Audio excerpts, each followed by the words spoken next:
Good afternoon, ladies and gentlemen. My name is Izzy, or you can call me Steve.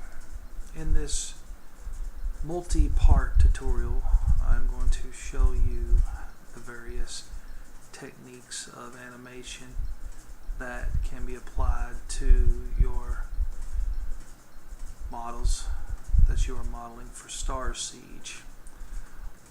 In this particular video, I will be working with the Apocalypse, the Cybrid Gold, and the Emancipator, importing, exporting, and merging different types of objects from each to the other to show you the fluidity of ways that you can actually manipulate and refigure the different areas.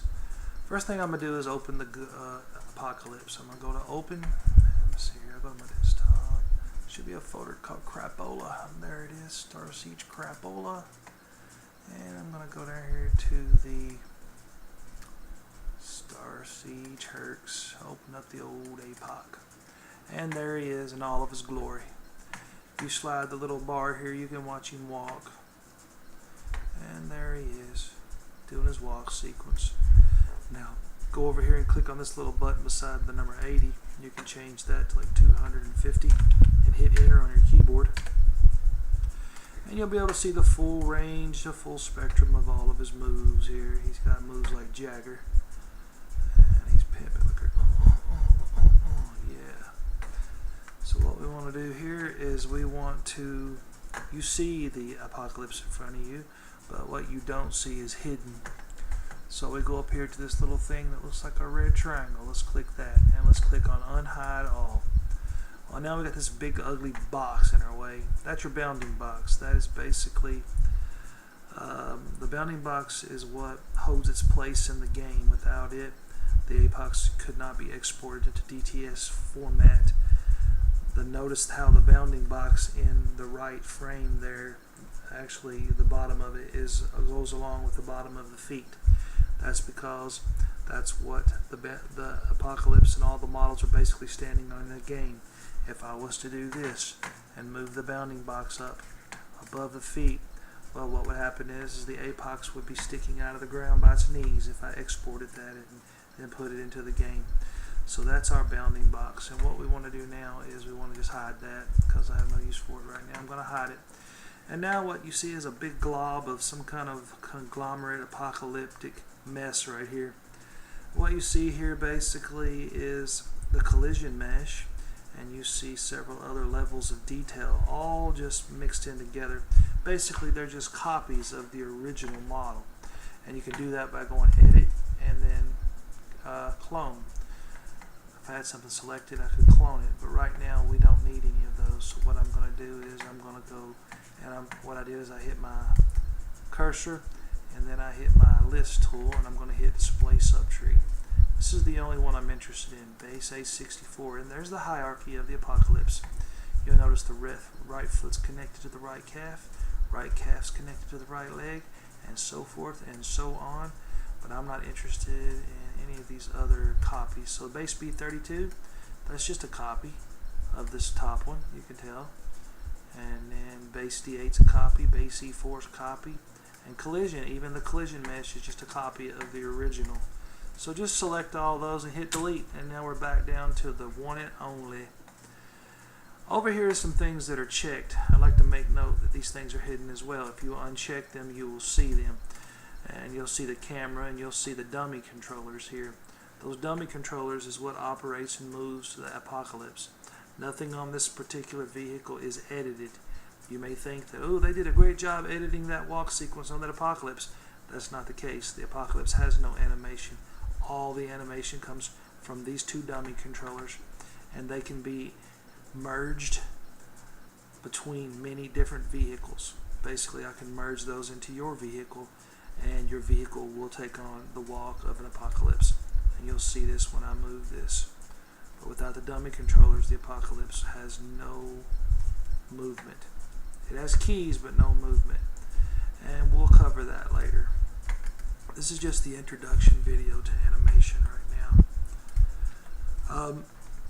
There are three different types of animation. There's forward kinematics, there is inverse kinematics, and there is a animation which I have just recently come up with here, where you can actually copy the keys and you can copy the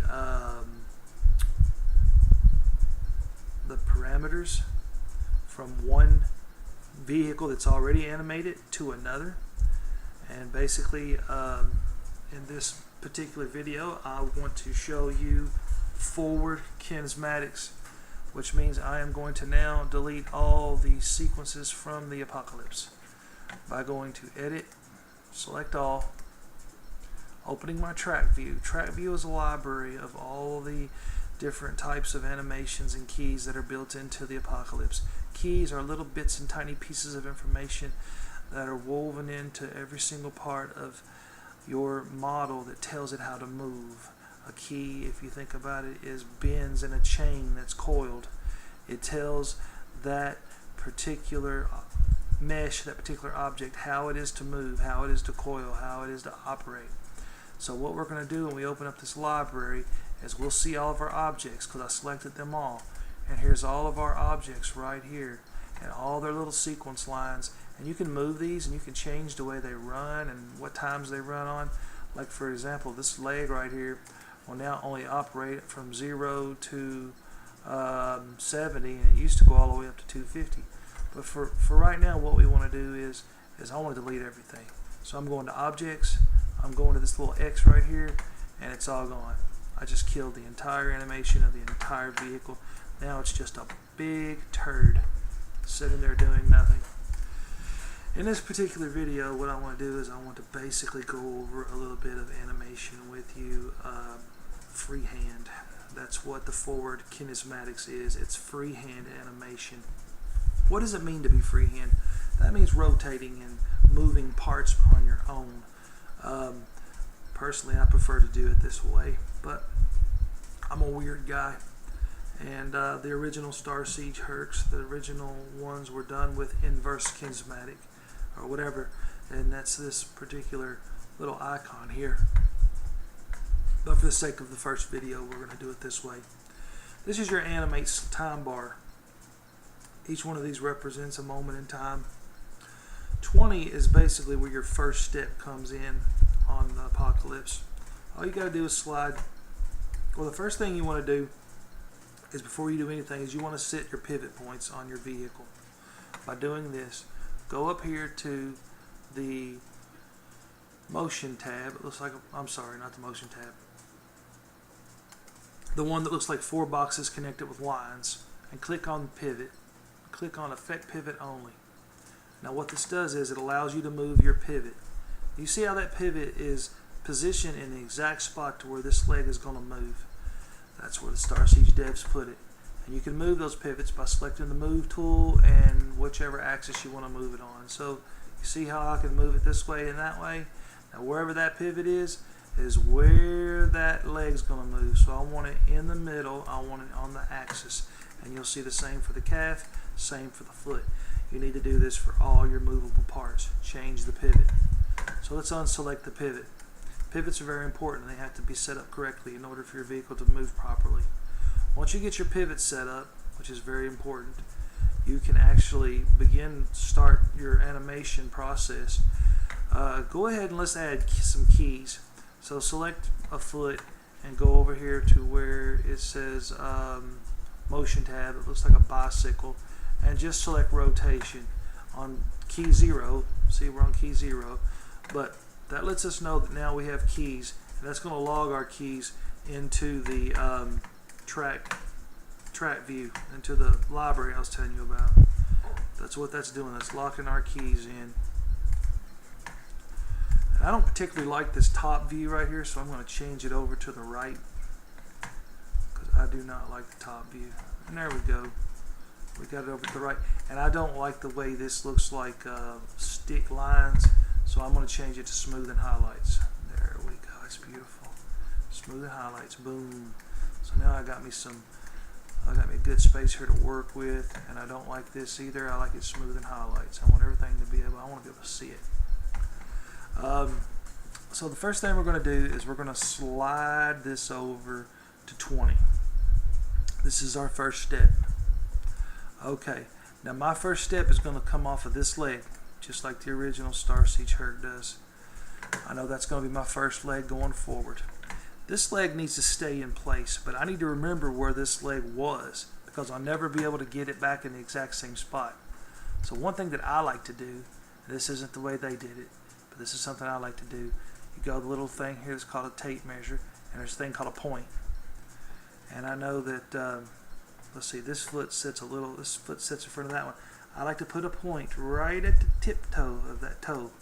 Now there's a point right there on my right adjustment window right here. I'm not going to really use this one too much. That's just for kind of looking at for reference. I'll be using this right window. Okay, now that I got my point down, what I want to do is I got it set on 20. I want to hit my animate button. Okay, now this is the leg that I'll be rotating. I need to look at my point here. It looks like X is going this way, so we need to rotate that on an X axis here. Nah, that's the wrong way. It's pulling it out. The Z's the wrong way, so we're going to rotate on a Z axis, which is cool. So there we go. Okay. Now what I want to do here is just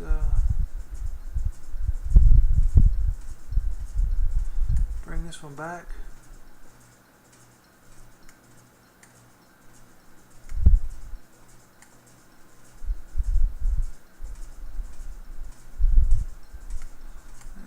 Go up a little bit more with it. I don't like the way that was.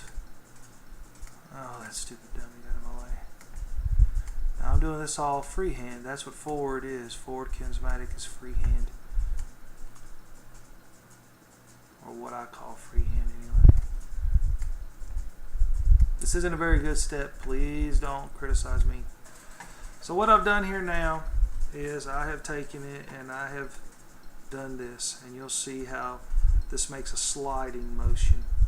Okay? Kind of odd looking. Now what I want to do now is we made this sliding motion go to 20. I want to take it back to 10, halfway, and I want to bring that foot right there. You see this? I want to bring this up. So I want to not that one, this one. I want to bring this one up, and I want to bring that toe forward just like that. So now we got a stepping motion. We got a stepping motion now. Now what we need to do is we need to stop on 20, and we need to just go ahead and pull this up to 40. And we're just going to do the opposite. I'm going to pull this one back forward, and I'm going to pull this one, the other one here, back this way, and I'm going to bring this down. I need that foot on the ground, not floating around up there somewhere. I'm going to delete that dummy controller. Bring that foot on down there, get it about right. Just kind of scissoring, you know, the legs back and forth as if you would if you were walking and whatnot. And then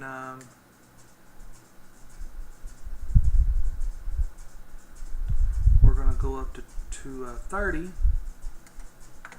which is about right there. I'm going to delete that stupid dummy controller out of the way. And we'll just take that up a little bit there, and we'll just put a foot holster there.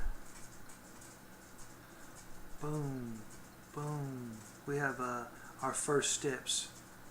As you can see, we have just animated our first steps, and they're not perfect. They need a little work, and that's fine. You can go in between frames and kind of adjust them as you go along.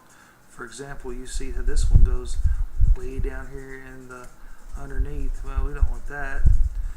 You want to try to move it up as close as possible to the original area.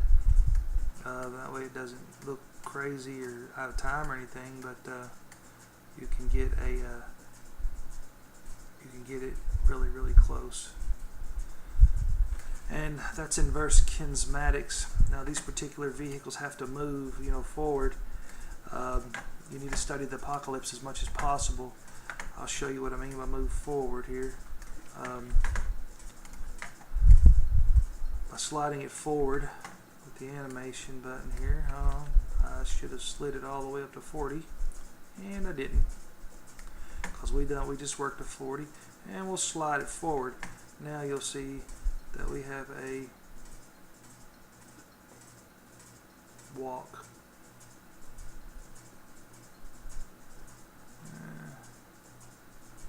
And I don't like the way that other foot drags. You'll see it dragging right there. So what I want to do right there with the animate button on is I just want to rotate that a little bit more up on Z, because it doesn't look right. You know, not a whole lot. I just want it off the ground. That way it looks more realistic. So look, see, now it's much more realistic. Much more realistic of step. Okay, that is forward kinematics, and the next video I go over is going to be leg restrictions, restricting legs and setting up locks so that we can use inverse kinematics and let the dummy controllers do all the work for us, and we can sit back and be big, fat, and lazy like we should be. Alrighty, thanks for watching.